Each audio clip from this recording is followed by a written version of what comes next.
Louanges et remerciements soient rendus au Seigneur. J'ai dû penser au refrain du cantique qui dit que les tempêtes se déchaînent et que les vents soufflent. Oui, nous préférons que les vents soufflent plutôt que les tempêtes grondent. Nous sommes reconnaissants de pouvoir être ici pour adorer. Sur la terre, il y a tant de détresse. Et lorsque nous entendons et lisons toutes ces détresses, nous oublions presque la nôtre. Oui, nous oublions presque la nôtre. Ici, il y a une lettre venant de Kassel. Dans une famille, du glaucome, la cataracte, une grande détresse par rapport à ces maladies. Et nous avons parfois l'impression que nous n'en pouvons plus, à moins que Dieu ne vienne à ce qui lui revient de droit. Nous vivons bien en dessous de notre niveau spirituel. Nous vivons bien en dessous de tous nos privilèges, ce qui nous est dû, que Dieu nous a donné par Christ. Et j'espère que Dieu fortifiera notre foi, notre courage, notre certitude et tout ce qui va avec. Que nous ne regardions pas seulement timidement les choses aller et que nous continuions notre chemin avec des cœurs lourds.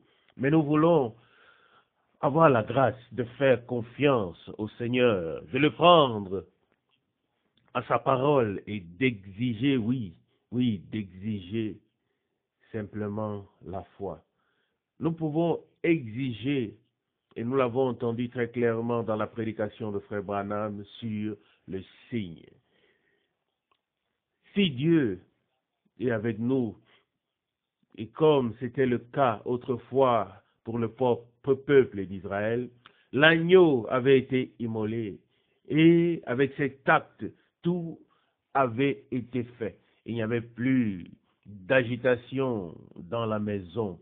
Mais dehors, oui, chez les Égyptiens et chez tous les autres, il y avait de l'agitation. Mais là où l'agneau avait été immolé et que le sang avait été appliqué sur les poteaux de la maison, il n'y avait plus d'agitation. Là, il y avait la foi. Là, il y avait la certitude.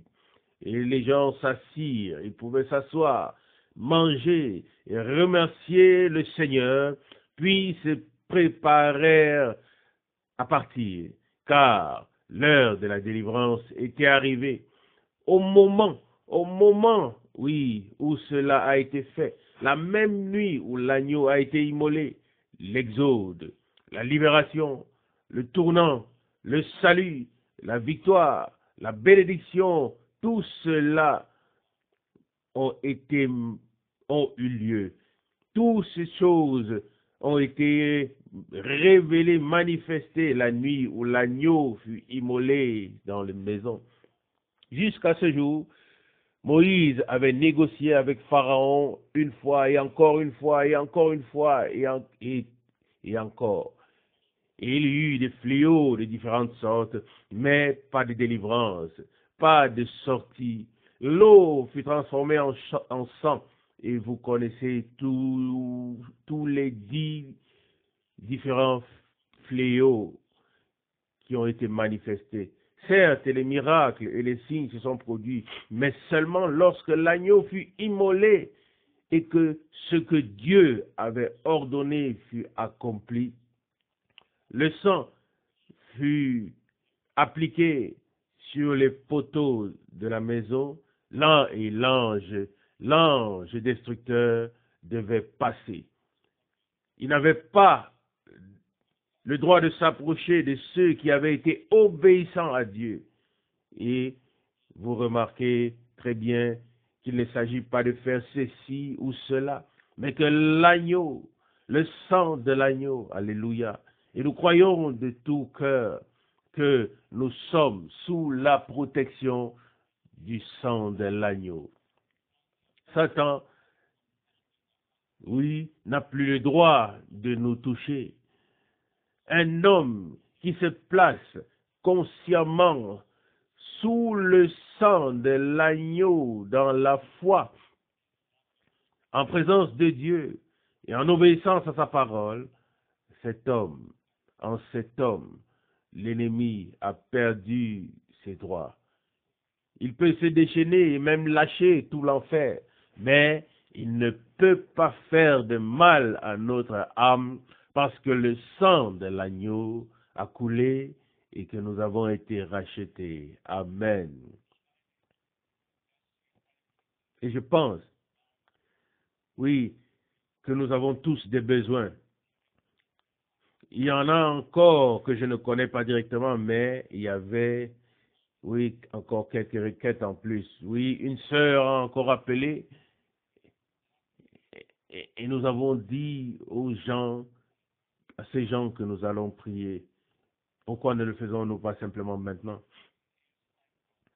Lisons d'abord une parole afin que, oui, afin de laisser notre foi être fortifiée. Oui, la foi qui fait partie de la prière. Car une prière sans la foi ne sont que des paroles. Mais une prière sans la foi ne sont que des paroles. Mais une prière avec foi est faite de la puissance de Dieu qui est libérée et qui devient efficace, qui se manifeste parce que nous croyons. Ainsi donc, la prière et la foi. Je n'avais pas l'intention de le faire, mais je veux le lire maintenant. Lisons Marc chapitre 11. Oui, nous pouvons, nous satisfaire de Marc chapitre 11 au verset 22. Jésus leur répondit, ayez foi en Dieu. En vérité, je vous le dis, celui qui dit à cette montagne, lève-toi et jette-toi dans la mer, et qui ne doute pas dans son cœur, mais qui croit que ce qu'il dit s'accomplira, alors il le verra s'accomplir. Verset 24, c'est pourquoi je vous dis, pour tout ce que vous demandez dans la prière, croyez seulement que vous l'avez reçu et cela vous sera accordé. Amen. Nous avons entendu ces paroles très souvent, mais les avons-nous comprises? Avons-nous eu la grâce d'agir en conséquence, de croire ce que nous demandons à Dieu, nous l'avons déjà reçu par grâce? Il y avait, en d'autres termes, que nous avons été exaucés et que Dieu a déjà répondu. Et par cela, il sera honoré et glorifié en confirmant sa parole. Nous voulons garder cette parole dans nos cœurs et devant nos yeux et présenter ensemble toutes les requêtes au Seigneur. Levons-nous pour cela. Père Céleste, nous venons devant ta sainte face, ô Dieu. Nous nous plaçons sur le sol de la foi, sur le sol de la victoire de Golgotha. Fidèle Seigneur, tu nous as donné ta parole. Oui, tu as donné tout à ton Église au commencement, toute la plénitude, toute la puissance, tous les dons, tous les fruits, toutes les bénédictions. Il ne manquait de rien. Nous avons entendu parler de la restauration. Seigneur, tout manquement doit être comblé. Ô Dieu fidèle, nous venons maintenant tels que nous sommes. Et nous t'apportons toutes ces personnes, nos frères et nos sœurs, qui sont proches ou loin. Ils ont écrit, ils ont appelé, oui, ils l'ont exprimé personnellement et ils attendent que ce soir, une réponse descende du ciel. Ô Dieu fidèle, nous croyons que tu es là, nous croyons que tu entends, nous croyons que tu réponds et nous t'apportons toutes ces requêtes et toutes ces intentions de prière. Seigneur fidèle, donne-nous maintenant la foi pour accepter que tu l'as fait, que tu as exaucé, que tu as guéri, que tu as sauvé, que tu as libéré. Ô Seigneur fidèle, nous nous souvenons particulièrement de notre sœur qui est dans la détresse. Fidèle Seigneur, oui, une compassion humaine ne suffit pas. Seigneur, nous voulons que ta puissance soit manifestée, que le pouvoir de Satan soit brisé, que la sœur soit délivrée, qu'elle soit bénie et complètement guérie. Ô Dieu fidèle, à toi la louange et l'honneur, la gloire et l'adoration. Seigneur, crée en nous une telle atmosphère de foi, mon Dieu, que nous puissions te prier comme d'une seule bouche et croire que tu réponds. Alléluia à ton merveilleux nom. Fidèle Seigneur, nous te remercions de nous avoir exaucés. Nous te remercions d'avoir répondu. Bien-aimé Seigneur, tu as étendu ton bras puissant et tu as fortifié, oui, et fait approcher de ton trône la foi de ceux qui ont demandé la prière et la nôtre, ainsi que nos prières. Et tu nous as fait trouver grâce devant ta face. Ô précieux agneau de Dieu, nous nous plaçons sous la protection du sang.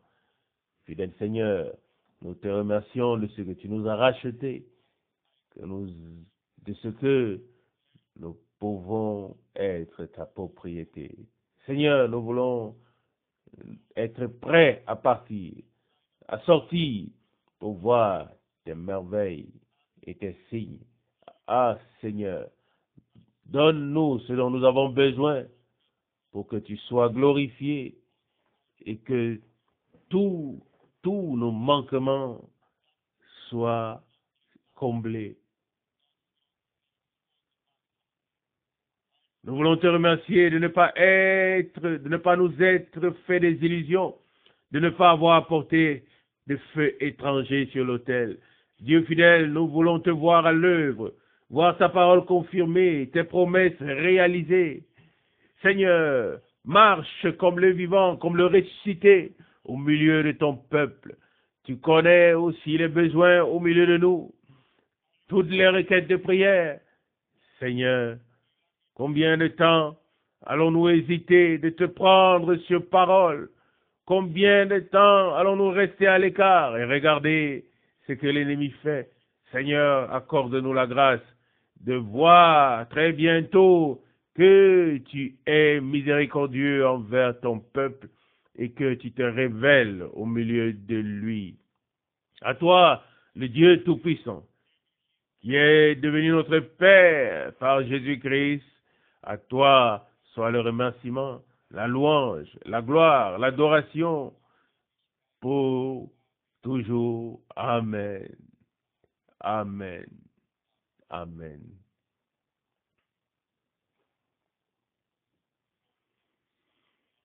Louange et remerciements soient rendus au Seigneur. quand j'étais assis devant, un papier m'a été donné. Et ici, la demande est exprimée.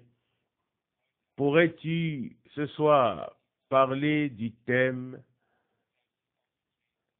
l'apparition de l'ennemi ou de l'adversaire avant la venue du Seigneur, selon 2 Thessaloniciens chapitre 2. C'est naturellement possible. Oui, c'est l'un des thèmes les plus difficiles, les plus importants, l'un des plus actuels que nous puissions avoir maintenant ou aborder maintenant. J'espère seulement que tous y trouveront leur compte, que chacun pourra y trouver son compte. Car au fond, il y a des thèmes d'enseignement, il y a des thèmes prophétiques, il y a des thèmes évangéliques. On peut considérer aussi des paraboles et les étudier. Mais la question est toujours de savoir de quoi avons-nous le plus besoin en tant que des enfants de Dieu. Il faut apporter une parole d'évangélisation aux non-croyants. L'enseignement est la colonne, oui, la colonne d'une assemblée. Si une assemblée n'a pas d'enseignement biblique, elle n'a aucune stabilité, aucune solidité. Oui, l'enseignement fait partie de la chose. Et puis vient aussi l'aspect prophétique qui fait aussi naturellement parler de la chose. Car celui qui n'a pas la parole prophétique, oui, ou la compréhension de celle-ci, n'a pas de vue d'ensemble. Il ne sait pas ce que Dieu a prévu dans son plan et n'a pas d'orientation pour ce temps. Avant que nous nous plongions dans la parole de Dieu, et certainement brièvement, et ensuite nous allons prier. Et nous voulons prier de manière à ce que beaucoup puissent prier, que chacun puisse dire ce qui le touche personnellement, sans introduction, sans conclusion, parce qu'il s'agit d'un service divin. Oui, dans nos chambres, chacun peut prier avec introduction, conclusion, comme il lui est donné de le faire. Mais je pense que dans une heure de prière, comme celle-ci, le plus grand nombre de personnes devraient prier, y compris les sœurs. Sinon, nous n'avons pas souvent cette possibilité pendant les réunions. Et quand Dieu doit-il se manifester? Quand doit-il se révéler? Croyez-le-moi, il se manifeste là où sa parole est écoutée dans la foi et aussi là où des personnes le remercient de tout cœur de ce qu'il nous a parlé ou il nous parle et nous donne ce qu'il a promis. Maintenant, nous allons quand même considérer brièvement les Écritures et avoir une petite méditation. Vous savez que j'ai l'intention et je crois que c'est dans la volonté de Dieu, l'intention d'écrire à la fois sur le Christ et qui il est, et aussi sur l'Antichrist et qui il est. Et je l'ai déjà dit et répété, ces deux choses sont opposées, fondamentalement opposées l'un de l'autre, aussi, et elles sont différentes. Celui qui veut connaître l'Antichrist doit avoir connu Christ. Celui qui devine veut deviner alors qu'il devine. Celui qui est dans les ténèbres est dans les ténèbres. Les deux sont absolument séparés l'un de l'autre comme le jour de la nuit, le ciel de l'enfer. Mais celui qui ne voit pas l'un ne pourra pas voir l'autre. Je vais le démontrer. L'origine de Christ remonte à Dieu et je vais aussi démontrer que l'origine de l'Antichrist remonte à Satan. La parole de Dieu ne nous devra pas de réponse. Oui, elle ne nous doit pas de réponse. Je n'ai pas besoin de chercher une réponse. Elle est ici dans la Bible. Et je peux vous dire ou vous lire dans les prophètes que Lucifer était déjà bien décoré aussi bien décoré que l'Antichrist l'est aujourd'hui, avec des pierres précieuses, avec de l'or et tout le reste. L'avez-vous déjà lu? Il est écrit dans la parole de Dieu que Lucifer était déjà décoré dans le jardin d'Éden avec la beauté totale que nous croyons ou que nous voyons aujourd'hui chez l'Antichrist. Mais il s'agit maintenant de 2 Thessaloniciens 2. Et personne n'a plus jamais fait référence à ce passage biblique en relation avec l'Antichrist. Personne ne l'a fait comme Martin Luther. C'est étonnant. Que ce soit dans le prophète Daniel ou qu'il ait trouvé une parole quelconque, il a fait le pont et a toujours trouvé les traces de l'Antichrist. Et non seulement cela, mais il les a effectivement montrées. Et nous vivons en effet à une époque où tout doit être connecté, relié. Mais c'est sans doute le prophète Amos qui demande: comment 2 personnes peuvent-elles marcher ensemble à moins qu'elles ne s'accordent? Et la parole de Dieu dit: quel accord y a-t-il entre Christ et Bélial? Quel rapport y a-t-il entre la lumière et les ténèbres? Quel rapport y a-t-il entre le service divin et l'idolâtrie? Les deux, oui, les deux sont latéralement opposés. Mais nous allons l'examiner ou examiner cela séparément avec l'aide de Dieu. Ce qui, dans ce contexte, je ne sais pas exactement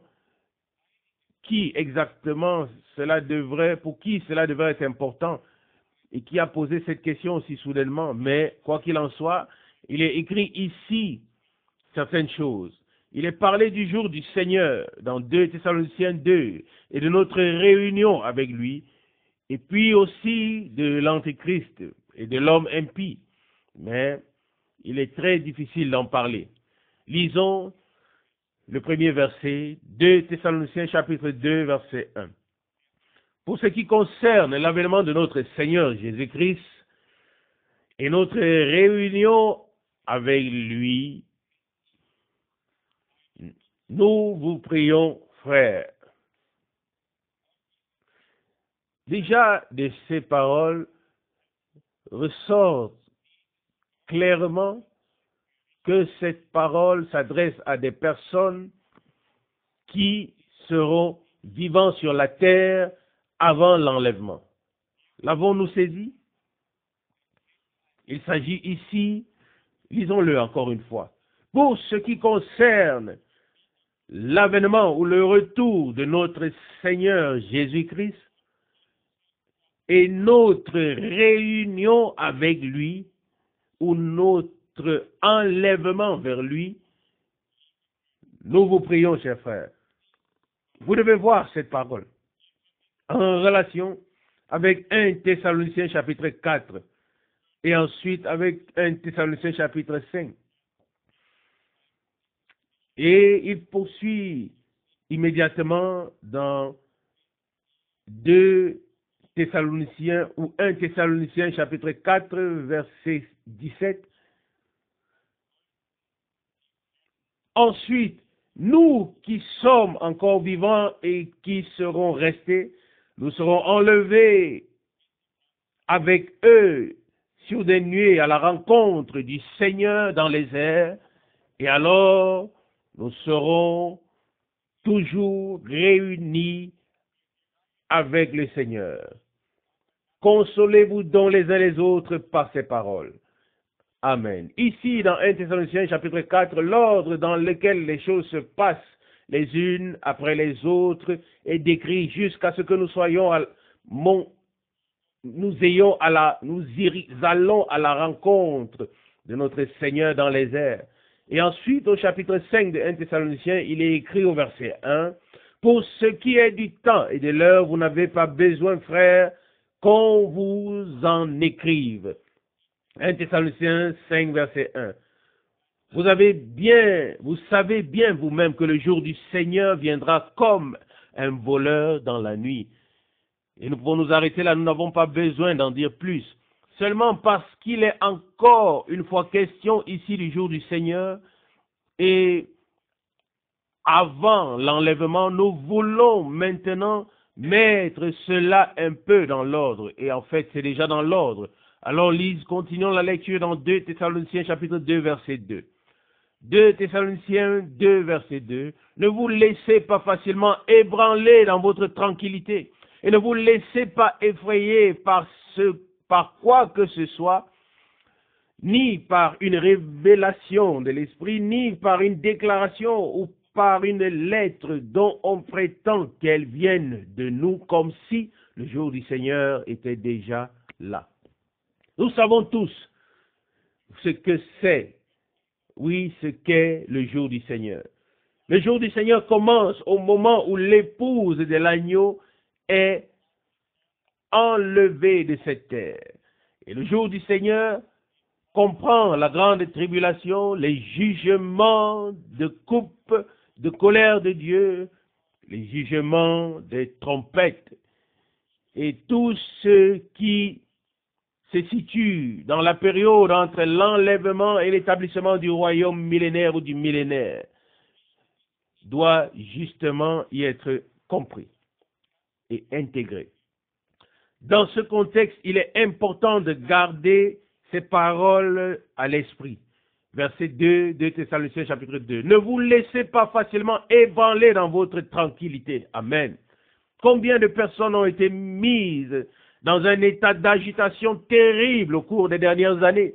Le jour du Seigneur est déjà arrivé, Christ est venu, ainsi de suite. Le retour est alors, oui, et tout est à nouveau terminé. Toujours de nouvelles agitations dans tous les pays, pas seulement ici, dans notre pays. Non, personne n'a besoin de se laisser troubler. Il reprend le verset 2 de 2 Thessaloniciens chapitre 2. Ne vous laissez pas facilement ébranler dans votre tranquillité et ne vous laissez pas effrayer par quoi que ce soit, ni par une révélation de l'esprit, ni par une déclaration ou une lettre dont on prétend qu'elle vienne de nous comme si le jour du Seigneur était déjà là. Verset 3. Ne vous laissez tromper par personne et d'aucune manière, car il faut premièrement que l'apostasie soit arrivée, que l'homme impie, le fils de la perdition, est paru. Verset 4, l'adversaire qui s'élève au-dessus de tout ce qui est appelé Dieu ou digne d'être adoré, au point de s'asseoir dans le temple de Dieu et de se faire passer pour Dieu. À ce sujet, on n'a pas besoin de révélations particulières. Il y a un seul homme sur terre qui s'élève au-dessus de tout. Un seul qui prétend être la voix de Dieu sur terre. Un seul qui prétend être le représentant de Jésus-Christ. Un seul qui prétend pouvoir pardonner les péchés des vivants et des morts. Mais qui pardonnera les péchés de celui-là. Et les choses sont si claires, aussi clairement décrites, qu'il n'est pas nécessaire, qu'il ne soit pas nécessaire de deviner.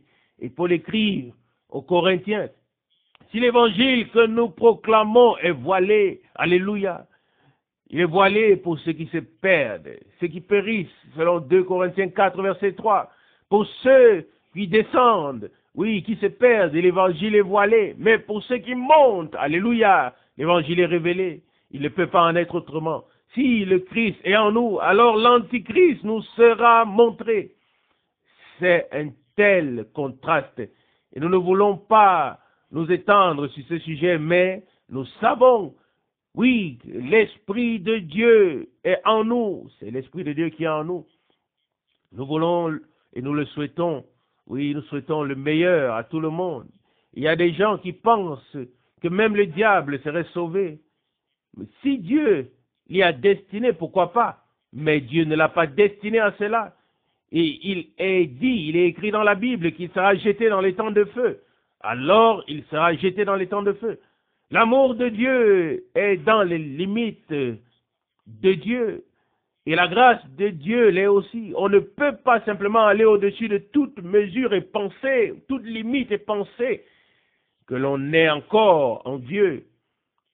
On est en Dieu tant qu'on est dans les limites de sa parole. Et si on les dépasse, alors on n'est plus en Dieu. Ici, il s'agit d'une grande apostasie. Il serait vain de penser que ce sont les églises établies qui se sont écartées de la parole de Dieu. Nous n'avons pas besoin d'aller si loin. Il suffit de regarder autour de nous. Et alors la parole, oui, est valable pour nous et pour tous ceux qui se sont arrêtés. Que celui qui se tient là, debout, prenne garde de ne pas tomber. Quand on entend tout l'égarement qui se trouve parmi nous, dans nos propres rangs, et je le dis à dessein, dans nos propres rangs parmi nous, je ne m'étonne pas, et cela peut faire mal. Mais comme Frère Branham l'a dit, si l'église pentecôtiste continuait ainsi pendant 100 ans, elle serait pire que l'église romaine. Quand je pense à tout ce qui a été fait dans ces messages en termes de déformation, d'interprétation, tout ce qui a été mis en lumière, c'est simplement incroyable. Nous n'avons pas besoin d'aller plus loin. Il est si important que nous soyons maintenant, avant le retour du Seigneur, avant que nous ne soyons réunis avec lui lors de l'enlèvement. Et si quelqu'un pense que Christ est descendu sur cette terre et qu'il est maintenant sur cette terre, une telle personne est un menteur. Christ est venu par l'Esprit dans l'Église à la Pentecôte. Et de cette manière, il est et agit sur la terre par l'Esprit. Lui-même demeure médiateur, intercesseur, jusqu'à ce que le dernier soit entré, et alors seulement il quittera le trône de la grâce. Oui, je peux vous montrer dans le livre Les 7 sceaux que nous vivons encore dans le 4e sceau. Le 4e sceau englobe toute l'ère de Laodicée, ou l'âge de Laodicée jusqu'à la fin. Et le 5e sceau concerne les Juifs. Le 6e sceau concerne la grande tribulation après l'enlèvement.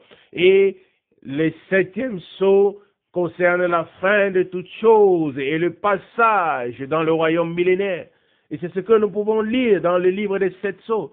Alors, aucune ambiguïté n'est nécessaire après que Dieu ait donné la clarté par le moyen de sa parole.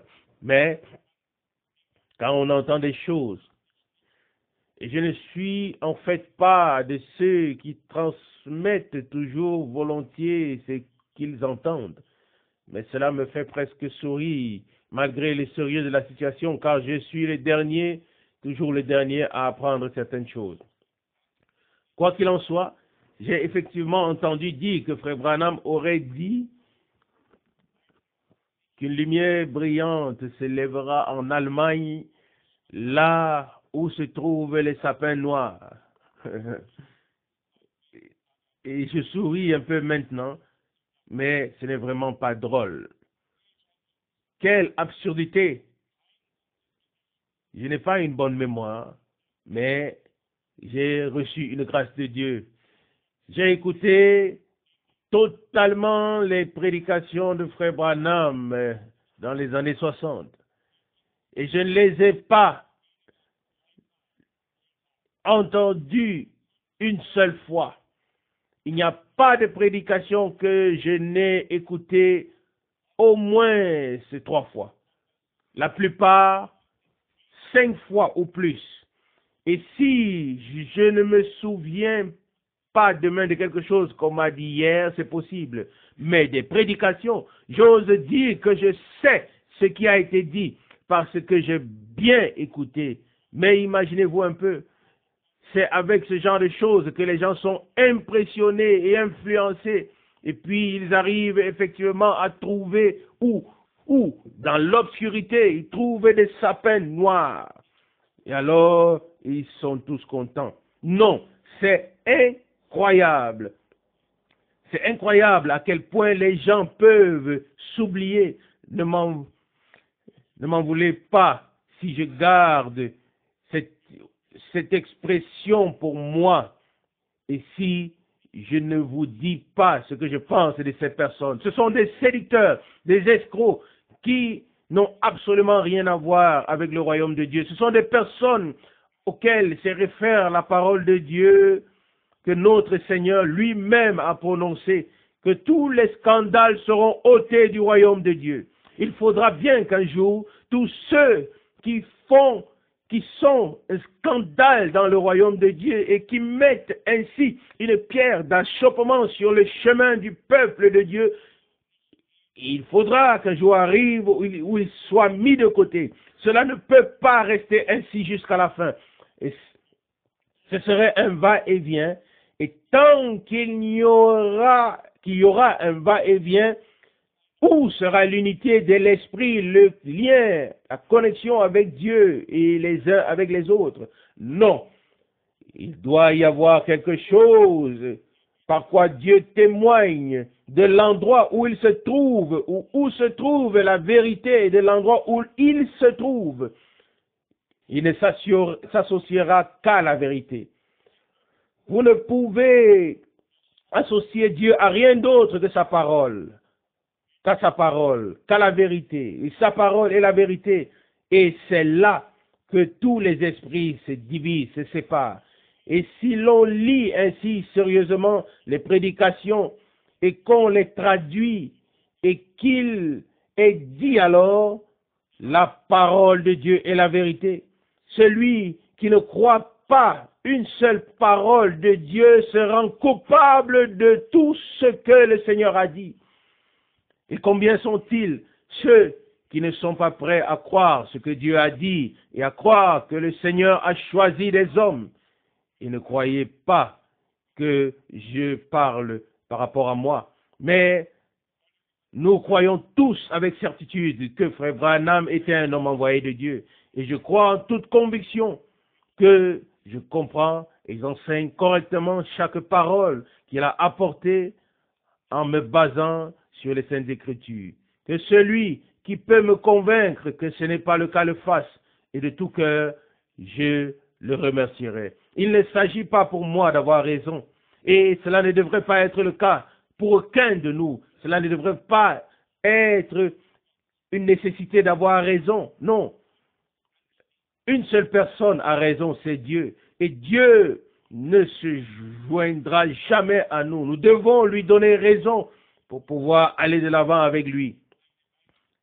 2 Thessaloniciens chapitre 2, le frère lit le verset 3. Ne vous laissez pas tromper ou ne vous laissez tromper par personne, d'aucune manière, car il faut premièrement que l'apostasie soit arrivée, l'homme impie.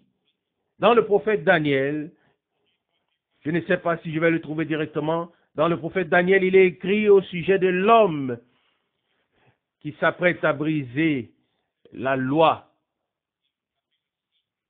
et les fêtes. Ça devrait se trouver dans le chapitre 7 ou 9. Nous allons le trouver. Comme je vous l'ai dit, je n'étais pas préparé à ce thème. Je vais regarder dans le chapitre 11, à partir du verset 36. Mais oui, nous avons une heure d'enseignement biblique. Alors cherchez vous aussi, oui, dans le prophète Daniel, où il est dit, oui, qu'il s'élèvera au-dessus du Très-Haut et changera les fêtes et la loi. Daniel 7, n'est-ce pas? Naturellement, bien sûr, oui, c'est devant moi. Daniel chapitre 7, verset 25. Daniel 7, verset 27, il tiendra des discours arrogants contre le Très-Haut. Il maltraitera les saints du Très-Haut et s'efforcera de changer les fêtes et la loi, et ils seront livrés à son pouvoir pendant 1 an, 2 ans et demi. Oui, cela se réfère déjà aux 3 ans et demi de la grande tribulation qui va encore s'abattre sur Israël. Mais nous n'aimons pas trop en parler. Ce peuple a tellement souffert que nous préférerions pouvoir dire qu'il ne souffrira plus de rien. Mais imaginez-vous ce qui est écrit ici. Oui, j'aurais souhaité avoir la vieille Bible de Luther en ce moment. Daniel chapitre 11, verset 36. Daniel 11, verset 36. Le roi agira alors à sa guise. Il s'enorgueillira. Il s'élèvera au-dessus de tous les dieux. Il tiendra même des discours incroyables contre le Dieu des dieux. Il réussira jusqu'à ce que la mesure de la colère soit comblée, car ce qui est arrêté s'accomplira. Verset 37, il ne s'occupera pas non plus des dieux de ses pères. Il ne prêtera pas attention aux dieux préférés des femmes, ni à aucun autre dieu, mais il s'élèvera au-dessus de tout. Voulez-vous encore lire un verset de plus? Oui, dernière partie du verset 38. Il honorera avec l'or et l'argent, avec des pierres précieuses et des joyeux. Où avons-nous de l'or et de l'argent, des pierres précieuses et tout le reste? Il vous suffit de lire dans le prophète Ézéchiel. Ça devrait être au chapitre 28, où toutes ces belles choses ont été mises en place pour Lucifer. Ézéchiel chapitre 28, verset 13. Tu étais en Éden, le jardin d'Éden, et toutes sortes de pierres précieuses couvraient tes vêtements.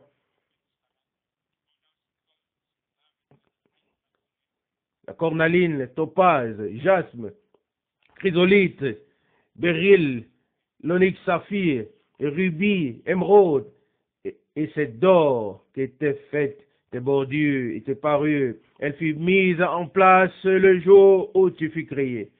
La description, si on la lit, il n'y a pas de meilleure description que dans Ézéchiel chapitre 28. Je lis à partir du verset 1. Ce sera peut-être mieux. Ézéchiel 28, verset 1. La parole du Seigneur me fut adressée en ces mots. Verset 2. Fils de l'homme, dis au prince d'Éthi, ainsi parle le Seigneur Dieu, parce que ton esprit s'est élevé et que tu as dit, je suis Dieu, j'habite un palais au milieu de la mer, alors que tu n'es qu'un homme et non un Dieu, et parce que tu te considères comme un Dieu dans ton cœur. Bien sûr, tu es plus sage que Daniel. Oui, bien sûr, Satan est plus sage que Daniel. Verset 3, bien sûr que tu es plus sage que Daniel, rien de ce qui est caché n'est obscur pour toi. Et celui qui poursuit la lecture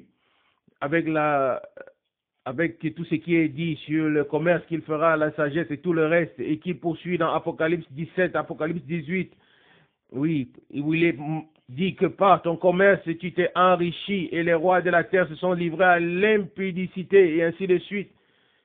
Ainsi, Satan a été dans les différents rois, les a possédés jusqu'à ce qu'ils puissent ensuite s'incarner en un homme. Et cela n'est pas obscur pour quiconque porte une révélation de Dieu dans son cœur. Heureux l'homme qui lit la parole et qui la reçoit révélée par le Saint-Esprit. Quand nous lisons cela et qu'une colère divine s'abat sur nous, ce n'est pas parce que nous sommes en colère contre un homme, mais c'est parce que tant de personnes ne lisent pas la parole de Dieu et ceux qui les lisent n'ont pas de révélation. Et ce sont tous ceux qui n'ont pas reconnu que Dieu a une phase prophétique pour ce temps et que la parole de Dieu ne vient qu'aux prophètes. Combien sont ceux qui ne savent même pas où Dieu habite, encore moins comment il s'appelle et ce qu'il veut, et qui passent à côté de ce que Dieu a réellement dit. Qui pourra échapper à ce temps? Qui pourra laisser préparer? Oui, des hommes vont s'associer à des groupes pour faire partie d'un chef quelconque, ou ceux qui se laissent appeler à sortir écoute la parole qui dit, vous, mon peuple, sortez du milieu de séparez-vous et ne touchez à rien d'impur, selon 2 Corinthiens 6, verset 17. Aujourd'hui, ces gens disent, venez, venez, mais venir où? Entrez où? Ils disent, unissez-vous, unissez-vous. Où? Avec qui? Avec qui? Unissez-vous avec qui? Christ est la tête de l'Église. Et tous ceux qui sont baptisés par l'Esprit dans le corps de Jésus-Christ sont soumis à la tête. Et tous ceux qui reconnaissent Christ comme chef devraient rejeter tous les autres chefs et être sous un seul chef. Qu'avons-nous à faire des chefs si Christ est notre chef?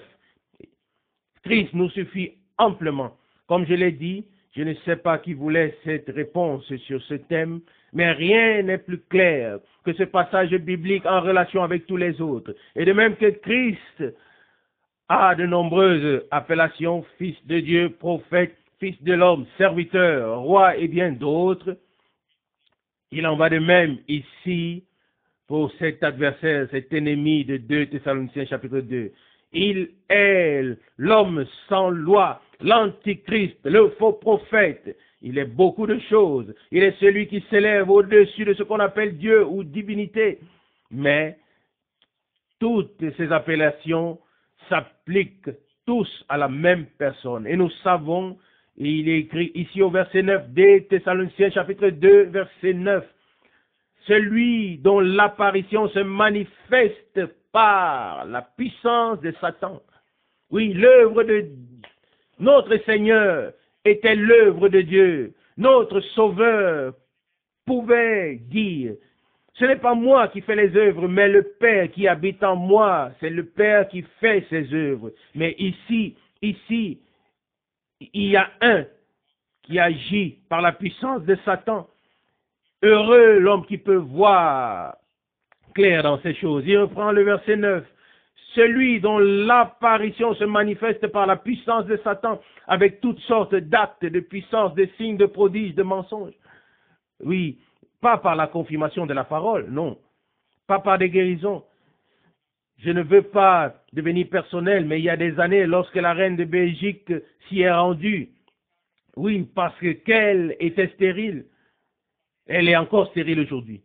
Et si quelqu'un veut y aller, il peut le faire. Et celui qui est fertile deviendra stérile. C'est comme ça. C'est pour moi une chose très sérieuse. Dieu n'a qu'un seul canal divin et c'est sa sainte parole. Et un seul esprit, c'est le Saint-Esprit. Et il est aujourd'hui lié à la parole de Dieu.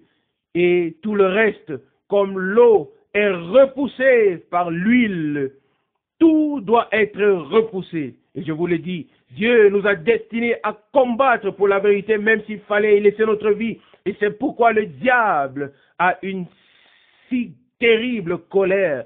S'il le pouvait, il nous tuerait encore plus vite que Dieu ne le veut peut-être. Mais Dieu nous donnera le temps dont nous avons besoin pour exposer toutes ces choses, toutes ces vérités bibliques, sans aucun état d'âme, afin que tous aient une dernière chance. Je peux vous ramener dans la semence du serpent, à Satan, à Caïn, et vous montrer comment de la lignée de Caïn, tous ces gens sont sortis. Nimrod, qui voulait réunir tous sous un chef, que tous lui payent les tribus.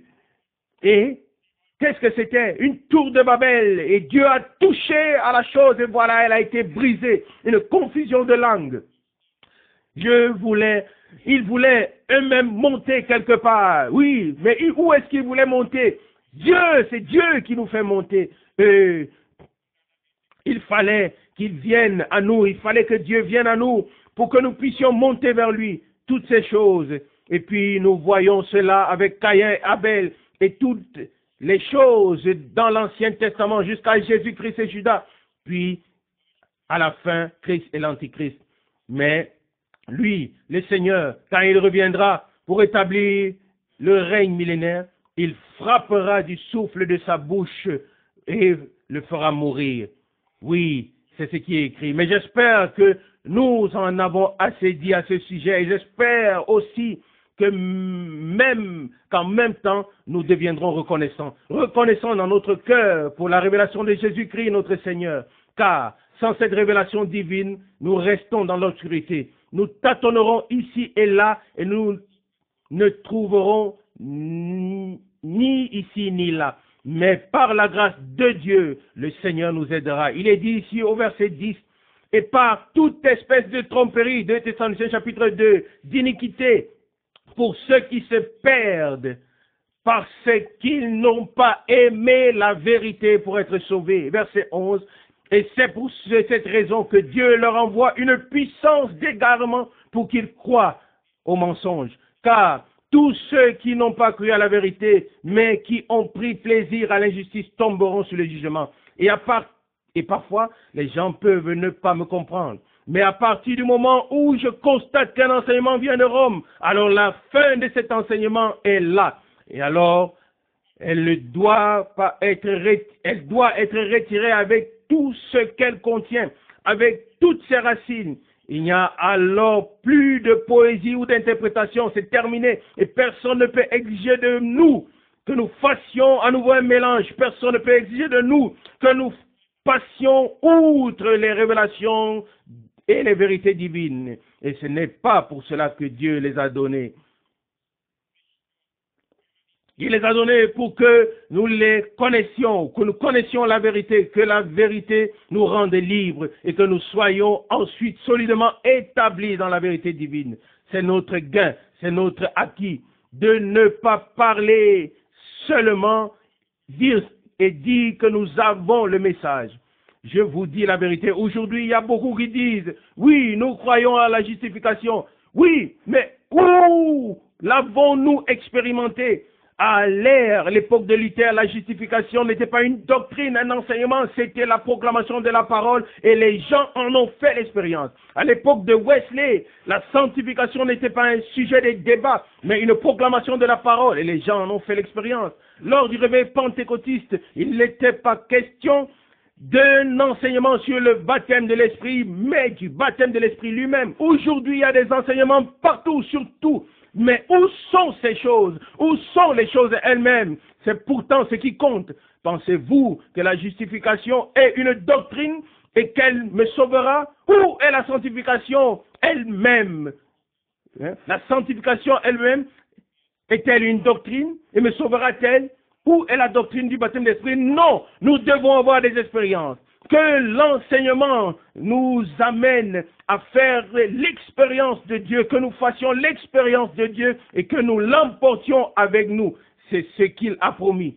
J'ai une bonne confiance en mon Dieu, même si je suis souvent couché par terre et que je ne sais pas ce que je vais faire. J'ai néanmoins une confiance absolue dans le fait que Dieu achèvera l'œuvre qu'il a commencée. Et je sais qu'aussi certain que Dieu vit, sa parole est dans mon cœur, et dans mon âme, et dans mon esprit. Et c'est pour cette parole que je vis et je meurs. Et j'espère que nous croyons tous, de tout notre cœur, que nous ferons vraiment le ménage dans tout ce qui appartient à des pensées traditionnelles qui ne sont pas dans les Saintes Écritures. Nous devons en être libérés.